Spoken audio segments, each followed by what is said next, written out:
Movie की शुरुआत में एक बैटल ग्राउंड दिखाया गया है जहां पर 7 लोगों की एक टीम एक पूरी पलटन से लड़ रहा है। अब ये कोई बैटल ग्राउंड नहीं था, बल्कि गेम का एक हिस्सा था जहां पर मिस्टर हैरी को बचाने के चक्कर में कैप्टन मर गया और गेम खत्म होने के बाद सब एक दूसरे को डिनर पे मिलने के लिए कहता है, लेकिन कोनेव के पास इतना पैसा नहीं था, तो इसलिए उसने जाने से मना कर दिया और ऑफलाइन हो गया।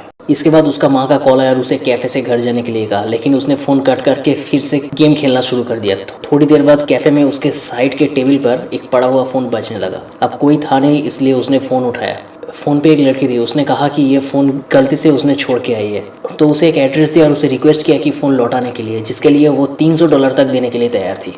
उस एड्रेस पर उसने जाके फ़ोन लौटाया और सीधा घर वापस आया। अगले सुबह जब उसका आंख खुला तो देखा कुछ पुलिस ऑफिसर्स उसके घर का दरवाज़ा तोड़ के सीधा अंदर आया और उसे ज़बरदस्ती पकड़ लिया। उसे तो कुछ समझ में नहीं आ रहा था। तब उसने देखा कि ज़मीन पर खून के छींटे और एक चाकू पड़ा था जिस पर खून लगा हुआ था। अब कहानी कुछ ऐसा है, जिस लड़की को वो फोन देने गया था, उस लड़की के घर से पुलिस को उस लड़की की लाश मिला है। बहुत ही बेरहमी तरीके से उस लड़की को मारा गया है और उस खून की प्राइम सस्पेक्ट है कोनियो। सारा सबूत उसके खिलाफ था। उसके माँ ने बहुत कोशिश किया उसे बचाने के लिए। मिस्टर मीन जो कि एक सरकारी वकील है, किसी तरह उनको मनाया ताकि उसकी बेटी को बेगुनाह साबित कर सके, लेकिन अफसोस सारे सबूत उसके खिलाफ था, तो कोर्ट ने उसे 10 साल की सजा सुनाई। अब जेल में उसकी जिंदगी और भी बदतर होने लगा। जेल तो छोड़ो, क्राइम के साथ दूर दूर तक उसका कोई नाता नहीं था। जेल में माधोक्सो नाम का एक कैदी था जो हर वक्त उसे मारने लगा। अब जेल में और एक कैदी था जिसने उसे माधोक्सो के खिलाफ खड़ा होने में मदद किया। अब कुछ दिन बाद मिस्टर मीन उसे जेल में मिलने गया और उसे कहा कि उसकी माँ ने खुदकुशी कर ली। कोनेव पूरी तरह से टूट चुका था। फिर उसने सोचा अगर उसे खुद को बेगुनाह साबित करना है तो उसे जेल के बाहर जाना होगा। जेल के बाहर जाने के लिए उसने माधोक्सो से फिर लड़ाई किया और खुद को चाकू से वार किया। पुलिस जब उसे हॉस्पिटल ले जा रहा था तब उसने किसी तरह एम्बुलेंस से भाग निकला।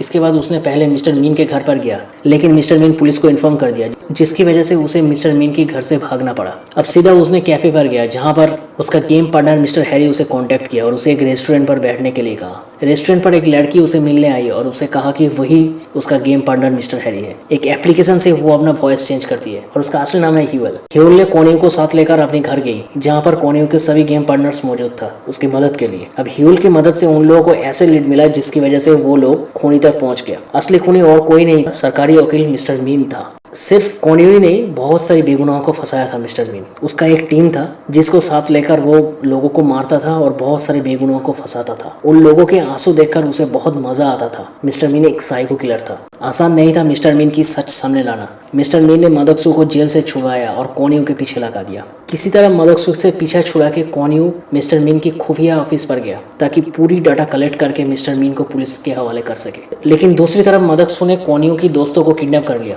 जिसकी वजह से मीन को छोड़ के उसे जाना पड़ा अपनी दोस्तों को बचाने के लिए। दोस्तों को तो उसने किसी तरह बचा लिया, लेकिन मिस्टर मीन उन लोगों का इन्फॉर्मेशन पुलिस को दे दिया था। अब उन लोगों के पीछे सिर्फ माधोक्सो नहीं, पुलिस भी पड़ा था। अब किसी तरह उन लोगों को पुलिस और माधोक्सो से बचना था और मीन को एक्सपोज करना था। कोनेव ने ह्यूल को एक्सक्लूसिव जगह पर छोड़ दिया ताकि वो मीन की ऑफिस की मेन सर्वर को हैक करके पूरा डेटा कलेक्ट कर सके और खुद जाके पुलिस के पास सरेंडर हो गया ताकि मीन ह्यूल के ऊपर कोई ध्यान न दे। और आखिर में ह्यूल ने पूरा डेटा कलेक्ट करके कोनेव की 2 दोस्तों की मदद से मीन की हर क्राइम को लाइव दिखा दिया और अंत में मीन को पुलिस ने गिरफ्तार कर लिया। जेल जाने के बाद मीन के साथ सब कुछ वही होने वाला था जो कोनेव के साथ हुआ था।